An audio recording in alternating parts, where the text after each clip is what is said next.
It's all right, but all righty. Facebook, my sincere apologies. Earlier, we were live, but there was another video playing in the background.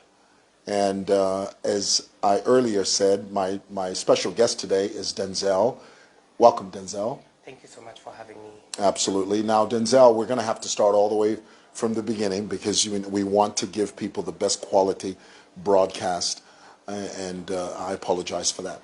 So, Denzel, first of all, one of the things I love to ask my guests when they come here is, have you ever been to Simoson before? Yes, I think I had Shima downstairs there some time back. Yes. Really? When you came And with my friends, there was, I think, a bar upstairs. Yes, we used to come there a lot to drink. Was it on Sundays? Yes. How long ago was that? During COVID. And then we had to lock the door because there was cops downstairs saying whoever they find, they're capturing. Yeah. So you went up there, they closed the doors, and you were there with your friends? Yes. Interesting. All righty. Well, hey, guys. Who's this? Esther Loveness Peary says, Betta, thank you so much. Once again, I apologize. Earlier, there was an old video playing in the background while we were live. So we have to start from the beginning. Everybody knows who Denzel is. Denzel, who were you? Where did you get that name? I was actually named after Denzel Washington because he was my father's favorite actor. Yes, and still is. I don't know about now. Yeah. Okay. Yes. Interesting. And I got Chama from my mom because she's Bemba. Okay. So you're Denzel Chama Sadakah. Yes. What tribe is that?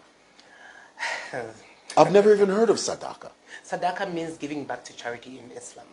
In Islam? Yes. All right. Oh, you're Muslim? Yes. Okay, I didn't know that. I didn't even know you grew up Muslim. My grandfather Was Muslim? Yes. Oh, interesting. I'm Pentecostal. Yeah? Okay. So now, tell me, where did you go to? Primary school, secondary school? Did you grow up here in Lusaka? Yes, I grew up in Lusaka, Zambia, and I went to Chitop School, which is opposite UTH. I did my primary education there, and then my secondary, I went to TIC school. Okay. Yes. Did you go to college? No, I didn't go to college. Okay. I decided to start a business. Okay. So you went into entrepreneurship. Yes. What sort of things, when you were growing up and going to high school, what sort of things interested you, and how did you view your life? You know, what were you hoping and dreaming? In school back then, if I recall well, I loved drama. I used to be in drama class. I loved dancing, actually. I'm sure my followers, those people that follow me on TikTok and Facebook, they know how much I love to dance and cook. Yes. So those were one of the interests that I had in school. Okay. Yes. So now I do know you do a bit of fashion designing. Where did the desire to do that come from? Okay, so basically this came from when I was growing up. I used to play around with dolls. I would make them outfits, even though I wouldn't sew properly, come up. As long as I came up with the look, how the trousers would look. I had that vision that okay, nganika crop top before fini, trousers, the doll would look nice and also do their hair. Now, do you design for people? Have you ever designed for people? Yes, I have designed outfits for people, but I don't have many clients. Okay. Yes. So you also do body piercing. Yes, I'm a professional body piercer. Where did you learn that skill? Actually, I only learned it from a friend. She taught me on one piercing, and I took it from there. That's how I started the business. Which piercing was that? The navel. On the belly button, yes. The navel. Okay. So Denzel, tell me, what is the weirdest body part that you've ever had to pierce? The genital piercing. Genital piercing? Yes. So you're telling me there are people that walk in and say, you know what, I need you to pierce my genitals. Actually, I don't allow people to walk in for specific piercings like those. It's a home call, so I have to go to their house. All right. Yes. So they can't walk into your place? No. You'd have to go there. Be comfortable. Right. Yes. Goodness. So all right, let's start with women. Yeah. So woman says she needs her genitals pierced. I'm going to be a bit graphic here, Denzel. Okay. I want to know, What part of the woman, the female anatomy, the female genitals, do you pierce? So there's different parts. There's the lobias. There's something called the Christina piercing. Christina piercing? Yes, there's a clitoris. What the heck is that? Christina piercing? So you what about the lips? You pierce the lips? I pierce anywhere and everywhere. Unbelievable. But isn't this painful? No, the pain is bearable. That's minimal pain. The pain is bearable. Yes. The pain is bearable when somebody pierces your genitals. Yeah. That to me is wild. It's not compared to an injection in the bum. An injection in the bum is more painful than getting a piercing. That only takes about 1 or 2 minutes to 3. But Denzel, why am I having difficulties accepting that? I'm having difficulties accepting that a piercing in the genital area is less painful than an injection in the behind. Yes, I think the most painful piercing that I've experienced, not on myself but on my clients, is the nipples. The nipples? Yes. You have people that pierce their nipples? Yes. Those things are sensitive as it is. Piercing.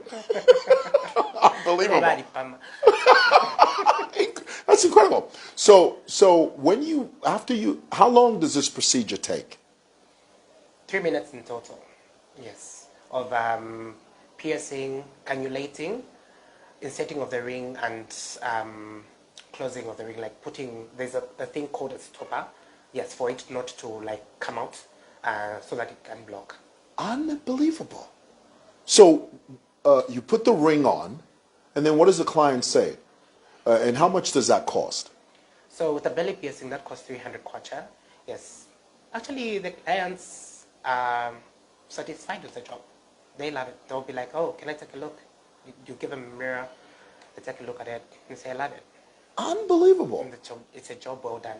So you don't numb the area? No. There is no numbing? If I numb the area, the skin becomes hard. And it's going to be very difficult for healing process. So it's either you go with the unnumbing, yes, or you don't do it at all. Yeah. Do your clients ever yell, ouch?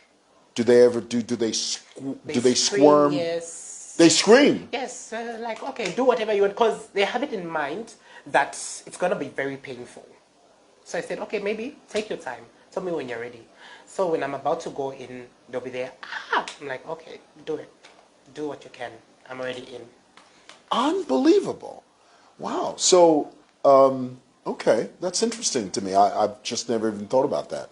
So now, would you say then that the bulk of your income comes from body piercing? Yes. And is body piercing, do you think that that's something that's now beginning to sort of gain traction and more people are getting into that?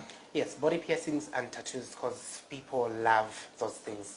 And I hear they're addictive. I don't know. Some say they're addictive. I don't have any piercing, so I wouldn't know. Okay. Yeah. I find it interesting that you body pierce, but you don't pierce any part of your body. That's what everyone says. They ask me saying, why don't you have any piercings on your body? I don't like piercings. I love piercing people. And my personality as Denzel Chama Sadakah does not allow having many body piercings on my body. Okay. That's interesting to me. It reminds me of my... Imagine if I came here with body piercings all over my body. I'd be looking so unprofessional. Okay. Would you even take me serious in life? That's interesting. You know, you remind me, and I often tell this story. It's like, when Michael Jackson first advertised Pepsi. Yeah. He went on this big... Pepsi Cola paid him millions of dollars to advertise Pepsi. But the interesting thing is that he never drank Pepsi. Yeah, so you do body piercing, but you don't body pierce yourself. Yes. Interesting. So now, Denzel, let's go back to the Lusaka July, because that's where I first came to know who you were and are. I was first introduced to you by watching the Lusaka July event. Yes. And I had no idea who you were. And you made quite a splash at one of them. Tell me, what was the year that you first went to the Lusaka July, and what drew you to that event? If I recall well, that should be a fashion event like Made Gala. an event where you dress up too. Yes. So the first event, I was just dressed in a good tux that I designed by myself and was made by my uncle. So you designed that tux? Yes. Okay. A floral one. Then the second one was, if I remember, I've attended Lusaka July for 5 years. Second one was Polo in Yellow. Yes. Okay.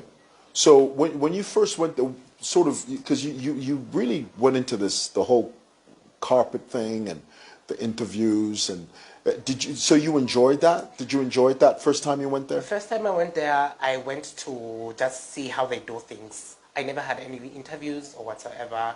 Yes, I did. I took pictures, but I didn't do any interviews with any media houses.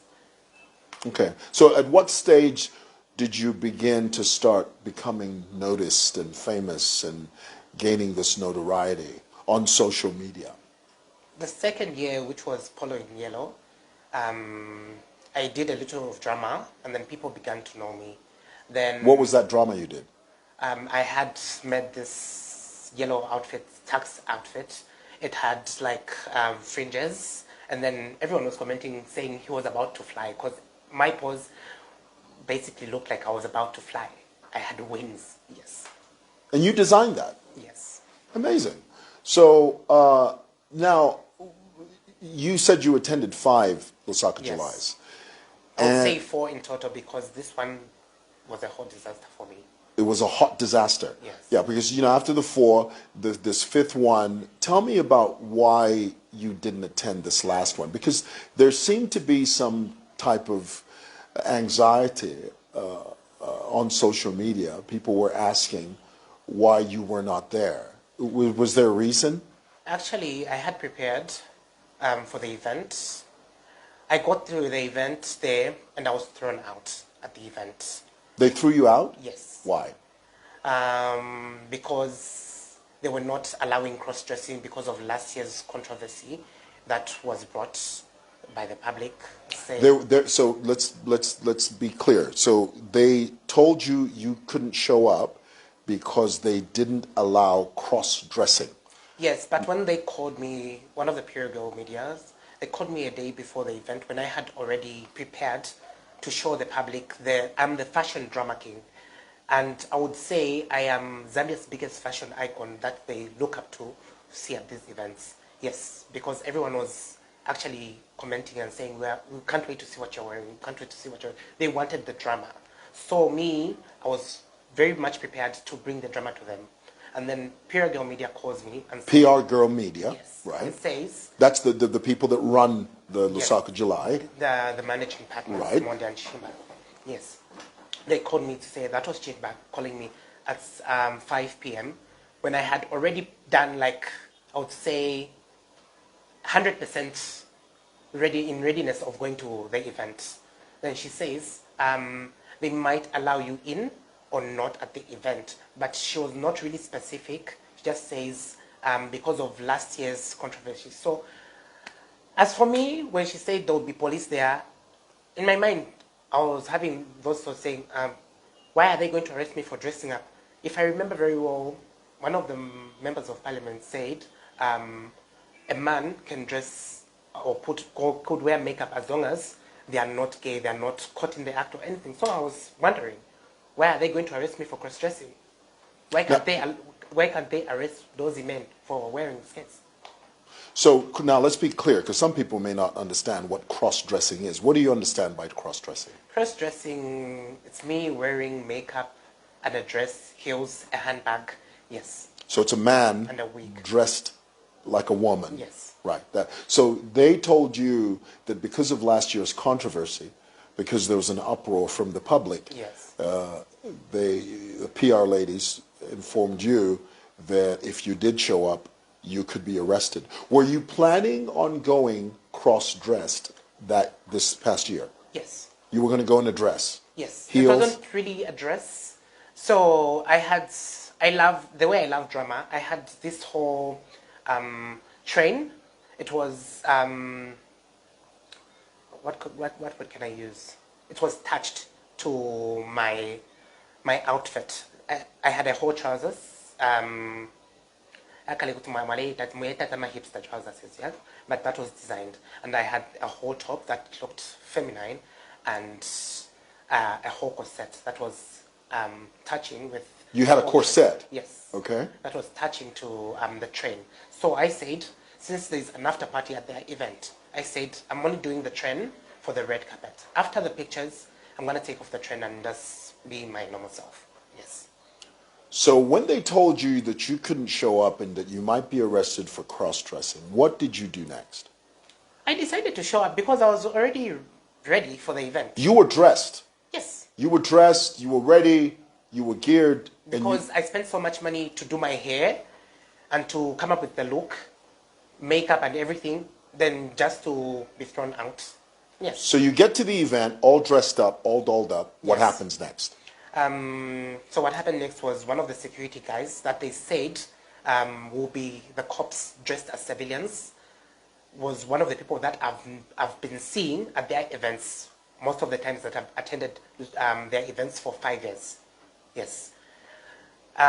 When I got there, he says, okay, for you to go in, you just wipe off your makeup. So I told him, I'm okay with that. It's okay. As long as I had already taken pictures of the makeup that I wanted people to see, the public to see. So I was okay with taking off the makeup. I had asked for wipes. One of the girls said, okay, I'll bring you wipes. After some time, another guy shows up, dressed in the security item, whatever, says, you are not allowed at this event. Could you just exit? Actually, you've been banned from this event. So I said, okay. You've been banned from Yes. this event. So I said, okay. And they said, by the owners of the event. And I said, okay, that's fine by me. And I had to walk out and I had to sit in the car and I waited for my cousins to be done with the event. Because for me, from the looks of things, I found it boring. And not just me. A lot of people that attended told me it was not as nice as last year. Okay. The fun wasn't the same. So tell me, Denzel, I mean, I've never been to these events, and for our viewers who have never been to a Lusaka July, what exactly goes on there? Because there was this concern, and this was, you mentioned the uproar from the public. Yes. That the public seemed to perceive this event as one big, gigantic gay bash, that it was a place for gay people and transvestites, and this was the reaction from the public. Yes.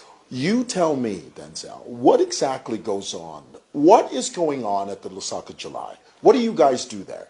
Lusaka July actually is a fashion event mixed with an equestrian sport, which is polo. Yes. Basically, it's just fun when you're there. Fun pictures, networking. Yes. Yeah.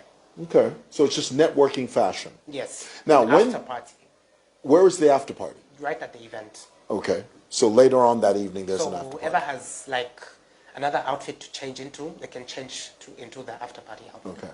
Now, were you, after they banned you, or after they stopped you from entering, were there other people cross-dressed that were in the event, or was there an absolute stop to anyone who came through that was cross-dressed? So when Pure Girl called me a day before the event, they said they're also going to call Ben Lombe to tell him about that. If you have been following very well, that's why he said, "Nakulu July maybe next year," because I'm sure he had already made his outfit too, but he decided to not attend because after they gave him a call. That's if they gave him a call. Right. Yes. And then... So Ben didn't go, you didn't go. Yes. There's another guy. I went, they threw me out. Right, you went, Yes. they stopped you from Yes. going. Then there was, Abraham from Kitwe, the Parklands guy? Yes, Yes. the cook. Yes. He yes, cooks. yes. He was also stopped. He was there, he put on his lace shirt and trousers. Then they told him, lucky enough, he had a jacket in his car. So he had to go and grab the jacket and put it on top, and they washed off his makeup. Imagine paying so much money to do makeup and then just for you to wash it. So, Denzel, speak to this, because, we live in a society, basically, that is anti-gay. We have laws that are anti-gay. Yeah. We do not embrace the gay lifestyle. But this idea that was growing, that seemed to be growing, because basically Lusaka July was, from our perspective, was turning into a gigantic gay bash. It seemed that way. Speak to that. Is that what it was turning into? No. Why do you say that? So like I said, there's cross-dressers like me, right? Okay, for me, on my perspective, what I would say, I don't have money to buy an outfit for a model and go and represent my brand, because at the end of the day, they also want me to pay them money. So I would rather come up with a look for myself, which can go both ways. Like cross-dressing, there's a mixture of male and female. Yes, I would rather go there and present my brand that way. Yes. And I only do it for the Lusaka July. With the other events that I've attended of PR Girl Medias, I've never gone there cross-dressed, apart from Lusaka July. Because Lusaka July is dubbed as Zambia's Maid Gala. It's a big fashion event, so I would want to attend and show up that way. What do you say to people that, because, you know, I've heard your explanation, but the truth from our perspective is that it was being eclipsed. The event was really being eclipsed by this idea that it was just a gay sort of rendezvous. So now, my question now is, now that you will no longer be attending the Lusaka July, yes, is there another outlet for you to sort of appeal and to speak to your audience? Yeah. In terms of events?